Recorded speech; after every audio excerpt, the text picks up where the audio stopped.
திருவருகை காலம் 4வது ஞாயிறு. நற்செய்தி பகுதி லூக்கா பிரிவு 1 அருள்வாக்குகள் 39 45 வரை. கடவுளின் குரலுக்கு திறந்த மனதோடு செவிமடுக்கக்கூடிய, கடவுளின் விருப்பத்தை நிறைவேற்ற தாராள மனம் படைத்த சாதாரண வாழ்வை நடத்தும் சாமானிய மக்களுக்கே கடவுள் மனிதரான செய்தி வழங்கப்படுகிறது. கடவுளின் இரக்கத்தையும் பிரமாணிக்கத்தையும் கொண்டாட இந்த சமூகமே ஒரு பொருட்டாக கருதாத 2 ஏழை பெண்கள் சந்தித்துக் கொள்ளுகிறார்கள் என்பதை லூக்கா இன்று நற்செய்தியில் குறிப்பிடுகிறார். சீடத்துவத்துக்கு நற்செய்தி கொடுக்கின்ற வரையறை என்னவென்றால், கடவுளின் வார்த்தையை கேட்பதும் அதை வாழ்வில் செயல்படுத்துவதும் தான். மரியா இப்படிப்பட்ட சீடத்துவத்துக்கு சொந்தக்காரர். இப்படிப்பட்ட சீடத்துவத்துக்கு மிகச்சிறந்த உதாரணம். இயேசுவின் முதல் சீடத்தி, முதன்மையான சீடத்தி என்று சொன்னாலும் அது மிகையாகாது. கருவுற இயலாதவர் என்று சொல்லப்பட்ட தன் உறவினராகிய எலிசபெத்து இந்த முதிர்ந்த வயதில் வியப்பை ஏற்படுத்தும் வகையில் கருவுற்றிருக்கிறார் என்று அறிந்ததும் அவருக்கு உதவி தேவை என்பதை உணர்ந்து மரியா உதவி செய்ய செல்கிறார். நெருப்பில் இருப்பவர் நாற்காலியில் உட்கார முடியாது என்ற ஒரு கூற்று உண்டு.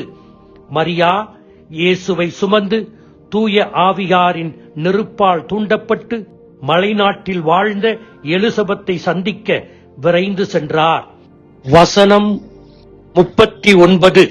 மரியா புறப்பட்டு யூதேய மலைநாட்டிலுள்ள ஓர் ஊருக்கு விரைந்து சென்றார் என்று லூக்கா குறிப்பிடுகிறார். அன்னை மரியா எப்படி சென்றார்? விரைந்து சென்றார். யாரை சுமந்து விரைந்து சென்றார்? இயேசுவை சுமந்து விரைந்து சென்றார். எனவே இயேசுவை தாங்கி இருப்பவர்கள் விரைந்து செயல்படுவார்கள். லூக்கா 2:16. இடையர்கள் வானதூதர் செய்தியை கேட்டு விரைந்து சென்று மரியாவையும் யோசேப்பையும் தீவனத் தொட்டியில் கிடத்தியிருந்த குழந்தையையும் கண்டார்கள். நம்பிக்கை உள்ளம் படைத்தவர்கள் இயேசுவை காண விரைந்து செல்வார்கள். லூக்கா 19:6. சக்கேயு விரைவாய் இறங்கி வந்து இயேசுவை வரவேற்றார். வாழ்க்கையில் வெறுமையை உணர்பவர்கள் இயேசுவை காண விரைந்து செயல்படுவார்கள். ஆனால் இயேசுவை தாங்கியிருப்பவர்கள் எல்லாம் விரைந்து நல்லது செய்ய புறப்படுவார்கள் என்று சொல்ல முடியாது. விவிலியத்தை நோக்குவோம். இயேசுவின் இறுதி இராவுணவின் போது யூதாஸ் இஸ்காரியோத்து இயேசுவை உட்கொண்டான். ஆனால் சாத்தான் அவன் உள்ளத்தில் நுழைந்தான் என்று விவிலியம் சொல்லுகிறது. விரைந்து சென்றான் இயேசுவை 30 வெள்ளிக்காசுக்கு காட்டிக் கொடுக்க. எனவே இயேசுவை உட்கொள்ளுகின்ற கிறிஸ்தவர்கள் அனைவரும் அன்னை மரியாவைப் போலவும் இடையர்களைப் போலவும் சக்கேயுவைப் போலவும் செயல்படுவார்கள் என்று சொல்ல முடியாது.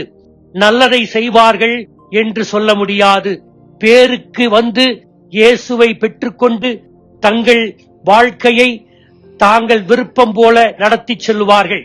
இயேசுவை தகுந்த தயாரிப்பு இல்லாமல் பெற்றால் யூதாஸ் இஸ்காரியத்தைப் போல அப்படித்தான் நாம் செயல்படுவோம். மற்ற நல்ல யூதர்களைப் போலவே கடவுளின் வார்த்தை எதை செய்ய தூண்டியதோ அதனை தன் வாழ்வில் அர்ப்பணிப்போடு செய்தார் மரியா. கடவுளின் ஆசீர் ஒரு முரண்பட்ட ஒன்று. கடவுளுடைய ஆசீர் ஒரு நபருக்கு மிகப்பெரிய மகிழ்ச்சியையும் அளிக்கும், அதே நேரத்தில் மிகப்பெரிய பணியையும் வழங்கும். மரியாவின் வாழ்வில் கொடுக்கப்பட்ட ஆசீர் அவருக்கு இருந்த ஆசீரை போல, முரண்பட்ட ஆசீரை போல வேறு எங்கும் நாம் பார்க்க முடியாது. கடவுளுடைய மகனுடைய தாயாக இருக்க மரியாவுக்கு பாக்கியமான ஆசீரும் தனி சிறப்பும் வழங்கப்பட்டது. ஆயினும் அந்த ஆசீர் அன்னை மரியாவினுடைய இதயத்தை துளைக்கும் ஆசீராகவும் இருக்கும். ஒரு நாள் மரியா தன் மகன் சிலுவையில் அறையப்படுவதையும், தொங்குவதையும், இறப்பதையும், புதைக்கப்படுவதையும் பார்ப்பார். எனவே கடவுளால் தேர்ந்தெடுக்கப்பட்டவருக்கு மகிழ்ச்சியின் மணிமகுடமும் கிடைக்கும், துன்பச் சிலுவையும் கிடைக்கும். கடவுள் எளிமையான, தொல்லையில்லாத, வசதியான வாழ்க்கையை கொடுக்க நம்மை தேர்ந்து கொள்ளவில்லை. மாறாக கடவுளுடைய அன்பிற்கு செவிமடுத்து அவரது திட்டத்தை நம் வாழ்வில் நிறைவேற்றவே தேர்ந்தெடுத்துள்ளார்.